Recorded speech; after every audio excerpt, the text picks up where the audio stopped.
Ministry of Agriculture responds to presidential directive distribution of free fertilizer to smallholder farmers.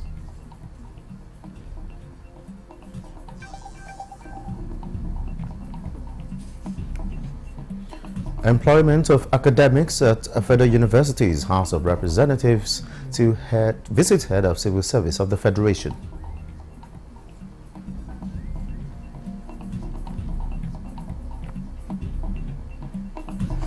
FCT Immigration Board counsels officers against corruption.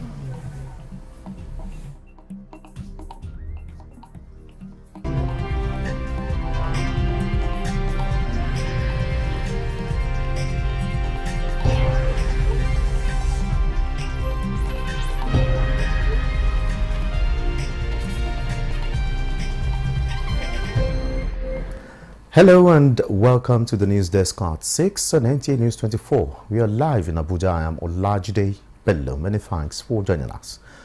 President Bola Tinubu is reassuring that the current hardship in Nigeria is just a momentary sacrifice needed for his administration's reform to ensure a better future and more prosperous Nigeria.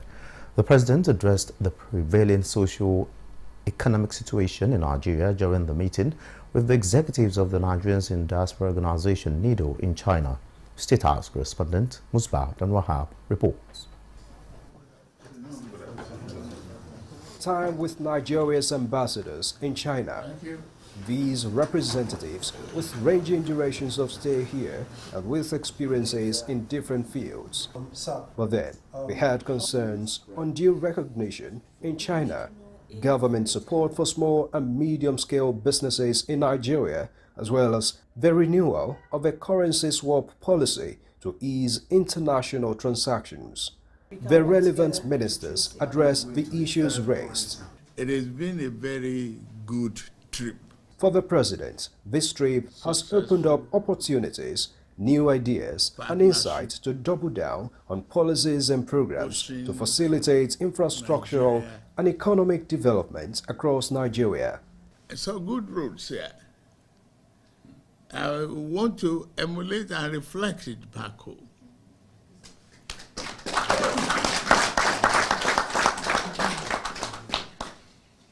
I want our children to be in good schools, not in tattered huts. You make teaching interesting and make business flourish. And then, an opportunity for the president to address the current economic realities back in Nigeria. Fuel prices are yet again fueling outcries in town, but President Tinubu is sure aware of the situation, yet confident that Nigerians would soon benefit from the ongoing reforms. One economic action leads to another. It is in your hand to build our nation. Now is to provide the leadership that is necessary, and I'm committed to that. If we say we have oil and we are not utilizing it for economic prosperity of our people, to develop, to diversify the economy, to build highways, who will do it and when? Just as he promises that his team will not fail Nigerians, President Tinubu seemingly enters a deal with Nigerians across the world. I promise you good governance. You should promise me good citizenship.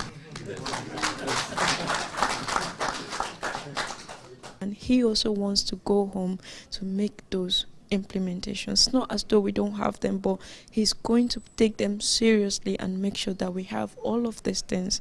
And that is one thing that really struck to us. He has asked us for his support.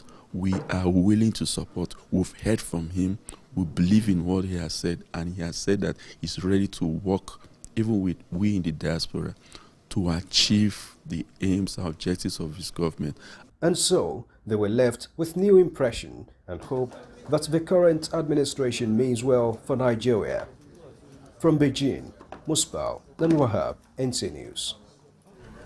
Nigeria and Ghana have strengthened their historical trade relations at the 19th Nigeria and Ghana Leadership Summit in Abuja. The bilateral summit is with the theme rewarding commitment to excellence and consolidating diplomatic relations between the two nations. Suleiman Abdul Wahab reports. The Deputy High Commissioner of Ghana to Nigeria, Addison Agbenyega, says Nigeria and Ghana have the same colonies and language affinity, so it is natural that the two countries explore similarities between them and cooperate to improve trade and investments. So the white man did not show Nigerians Ghana. White man did not show Ghanaians Nigeria. We were trading long before they came. Problem we have is the multiplicity of currencies. When it comes to business, I think our borders are not very friendly to both countries, you understand? When you are moving goods from Ghana to Nigeria, both the Togo border and the Seme border seems to be a challenge, but I think the Togo border is more challenging, especially when you are moving it into Ghana. Both countries have maintained rules of engagement under the free trade agreement. Convener of the event, Barry Ndu, speaks on the needs for Africans to have one voice, see each other as brothers and sisters in any encounter. There should be more clearance, there should be more visibility, there should be more openness for Ghanaians to do business in Nigeria and for Nigerians also to do business in Ghana, because we are two big countries within the West African continent. As a proud Nigerian public servant, I'm being recognized not even by the country alone, but even by another country, Ghana Nigerian Association. Is very, very important to me. That we should remain steadfast in the things we are doing.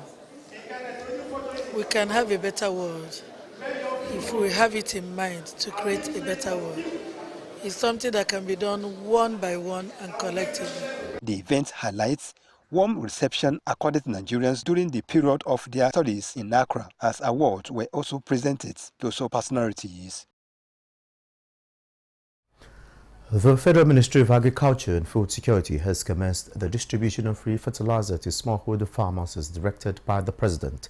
Musa Babali reports that the Minister of State for Agriculture and Food Security, Aliyu Sabi Abdullahi, flagged off the distribution in Borgu, Niger State.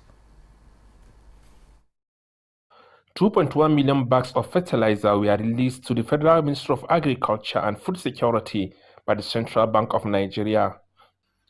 The farming inputs are to be distributed to smallholder farmers as part of the Renewed Hope Food Security Strategy. A substantial amount of the bags were allocated to state governors for onward distribution at state and local government levels. This marks the commencement of the distribution at the federal level. The Minister of State for Agriculture and Food Security, Aliyu Sabi Abdullahi, represented the President at the flagging of ceremony in Borgu local government area of Niger State. Let's be magnanimous, as the President has been, to ensure that this thing gets to the people it is meant to, because that way we can ramp up our production, and that way the food security challenge we are currently facing can begin to, wear down. The farming inputs were given to farmers for free, with the expectation that it will have positive impacts on the National Food Production Initiative. It is going to impact on us positively and greatly, because it's one of the itching problems for poor farmers who cannot afford to buy fertilizer in the local market. Because, there was a time when we had seizure of rains, and even if they had applied it that time, it wouldn't have been useful. Now the rain is a bit stable, and the normal rates we're expecting. So I think this is the best time to apply these fertilizers. Aliyu Sabi Abdullahi said the government will continue to provide support to smallholder farmers towards achieving food security in the country. President Bola Tinubu has also directed the ministry to commence preparation and data capturing for farmers who will participate in the 2024-2025 dry season farming. From Borgu local government area of Niger State, Musa Baba Aliyu, Nta News. The House of Representatives Committee on Health Institutions is advocating for a well-coordinated health sector that will make Nigerians access quality healthcare services easily, which will eventually discourage Nigerians from embarking on a medical tourism. The committee, during its oversight function to the University of Abuja Teaching Hospital, Gwagwalada, craved for more commitment from everybody involved in Nigeria's health management system. Olusheye Adiagu reports. A recent research reveals that about $1.2 billion is lost to medical tourism yearly in Nigeria, as the nation is ranked 187 out of 191 countries in the world's health systems by the World Health Organization. House of Representatives Committee on Health Institutions is keen on pushing for an improvement in the medical sector. The committee, chaired by Amos Magaji, commends President Bola Tinubu's declaration of a state of emergency on health and explains how the 10th Assembly is recommitting to a digitized-based approach. Billions are spent abroad on things that should be handled here.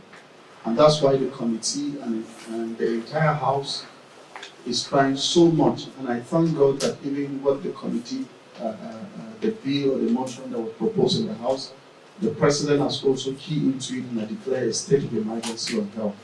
Like these will actually propel the health system and reposition her to deliver quality and accessible health care to Nigerians. As an institution, we render all this specialty care. And we have a very strong laboratory support. Recently, courtesy of the University of Abuja, Techfund Fund. It is on record that we're the first teaching hospital in Nigeria to manage COVID-19 patients. The committee members inspected some completed projects like the new mental health building, renovated children ward, departments of pharmaceutical services, female medical and surgical wards. The Chief Medical Director, University of Abuja Teaching Hospital, Professor Bisala Ekele, informed the members that the hospital's capacity has increased from 350 bed space to over 500 and enjoined the members to ensure the facility enjoys support from their legislation. In Abuja, Olusheye Adiagbo, Nta News. Comptroller of Immigration Service, FCT Command, Boma Solomon Purple, warns officers of the command to shun corrupt practices as a sure way of actualizing the service's mandate. This was while addressing officers and men of the command in Abuja. Victor Azu reports. Not at any other time before now has the border management role of the Nigeria Immigration Service been better highlighted than now. It's been a major focus of Comptroller General of Immigration, Kemi Nanda, and command heads have also taken a cue. Leading the tributes to her predecessor in office and former Service Public Relations Officer, Tony Akuneme, Comptroller of the FCT Command, Boma Solomon Purple, wants officers to emulate the celebrant and shun corruption so as to actualize the service's mandates. Just like our CGI had ordered, she said no, zero tolerance for irregular migrants, zero tolerance for corruption. If we put all this in perspective, I think the service will go a long way. Others describe Akuneme as a leader with the Midas touch. Tony was able to combine paramilitary regimentation and human relationship approach to administration. In Mr. Akuneme, I saw love, I saw care, I saw professionalism. For the celebrant, who also served as media advisor to the immediate past Comptroller General of Immigration, his career has been guided by lessons he picked up from his father. When you're strong, support the weak. When you're rich, help the poor. When you're wrong, own your fault.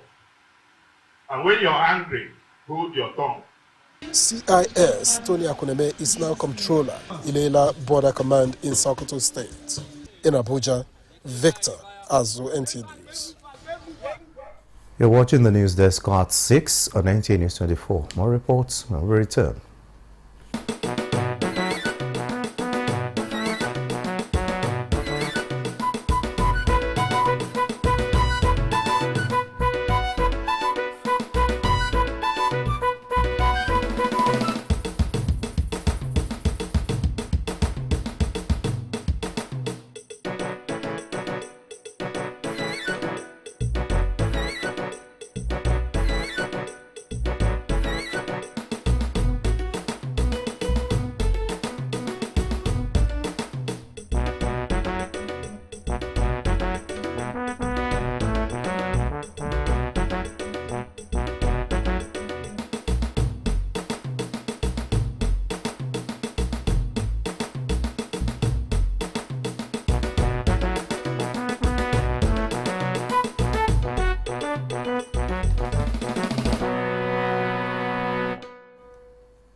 Thanks for being there.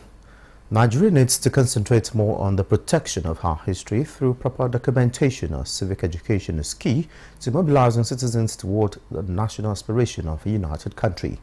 This was part of submissions at a book presentation titled Against All Odds, My Testimony by Nta News24, Editor-in-Chief of the Biographical Legacy and Research Foundation, a first online biographical information database on who is who in Nigeria. Olusheye Adiagbo has details. Nta News24, the man who initiated and operates the first presidential library in Africa, the only presidential library in Nigeria's 63 years history, says for over 5 decades he has been committed to preserving Nigeria's history through libraries, media researches, documentaries, and biographies. At this lecture titled Breaking Barriers, Bibliotherapeutic Impact of Biographical Legacy on National Reading Culture, Mental Health, and National Development, scholars including former President Olusegun Obasanjo appreciate the efforts of these septuagenarians in preserving resources on Nigeria's history. I would say to everybody who wants to have a record keeper of a world standard to try and make use of. In the 60s and the 70s, we have records because government producing records keep sending it to the National Library to protect and preserve. But presently, currently, nobody is thinking about it. He pursued his dream to be Africa's best librarian, and I think he sees. He's paid his dues. He's entitled to live a full life. I'm 70. I have decided that henceforth I'm going to train, I'm going to open up my space for seminars, for talks, on information management and knowledge management for young Nigerians, so that we begin to grow, as a nation that can look into the future. Despite his age, he says he is on course to sustain the humanitarian job. In Abuja, Olusheye Adiagbo, Nta News. The Minister of Education, Professor Tahir Mamman, has reiterated the President Bola Tinubu administration's dedication to transforming the Almajiri education system and ensuring millions of Nigerian children receive education. He emphasized the President's concern for the welfare of Almajiri and out-of-school children and pledged the administration's commitment to addressing the critical issue. Professor Tahir Mamman acknowledged the Executive Secretary of the National Commission for Almajiri and Out-of-School Children Education, Dr. Muhammad Sani Idris, for his exceptional leadership and advocacy efforts. During a visit to the headquarters in Abuja, Professor Mamman lauded Dr. Idris's initiative in engaging key stakeholders to support the Commission's mandate, demonstrating his commitment to collaborative solutions. Released by Special Assistant Media and Communications to the Executive Secretary of the Commission, Noura Mohammed, Dr. Idris expressed gratitude for the Minister's visit and acknowledged his guidance and accessibility in their working relationship. The Minister has always been a source of support and encouragement, Dr. Idris said. The House of Representatives is to engage the head of civil service of the Federation to address the bottlenecks in the recruitment processes at federal universities. This was a result of the House Committee on University Education during the last lap of oversight visits to the federal universities in the Southwest Zone. National Assembly correspondent Muhammad Rabiu Ali tells us more.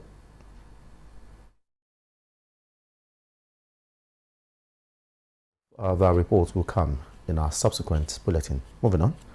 Following the recent declaration by the federal government calling into questioning the validity of certificates from universities in Benin Republic and Togo, affected graduates from the blacklisted universities have appealed to the federal government to reverse its ban, saying it has exposed them to ridicule among their peers and potential employers.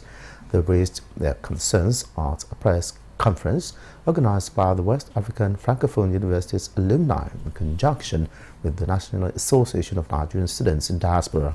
More than 50,000 students who studied between 2017 and 2023 have been affected. and are still suffering stigmatization. We are equal to any product of any university in the world.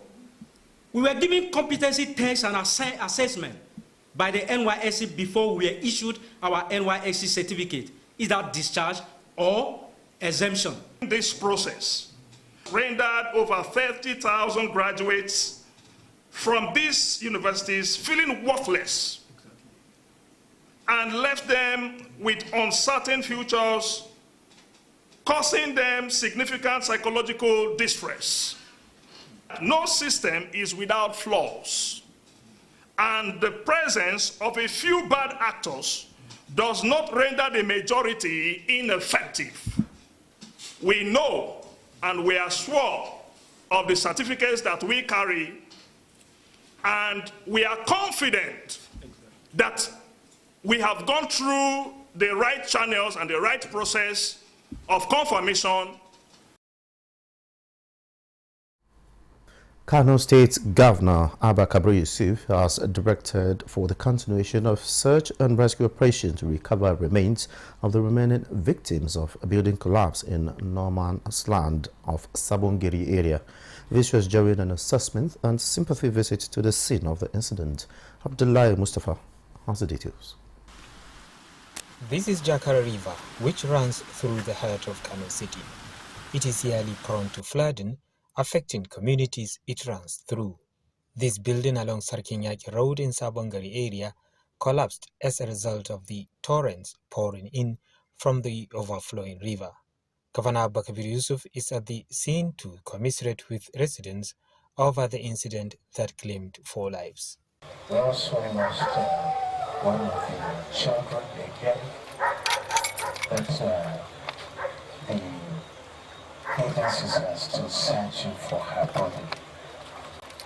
Whatever the case may be, the security agencies and these bodies are trying as much as possible to ensure that the body of the girl is recovered.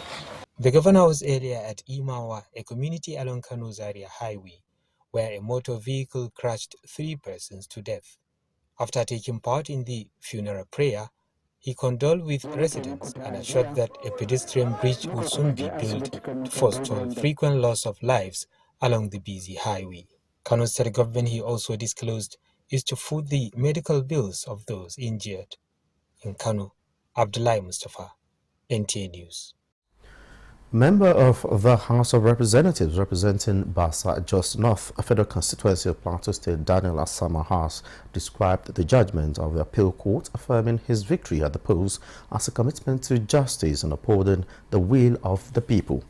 Addressing journalists in Abuja on the ruling, the lawmaker assured his constituents of effective representation to bring development to the area, as well as making laws for the progress and stability of the country as a whole. This is to tell you that we as Plateau people believe in quality of leadership regardless of where it's coming from. I pledge my support to the government of Plateau State, and I pledge my commitment to the people of Basa Jos North Federal Constituency. And that's the news desk at 6 and Nta News 24. Thanks for watching. I am Olajide Bello.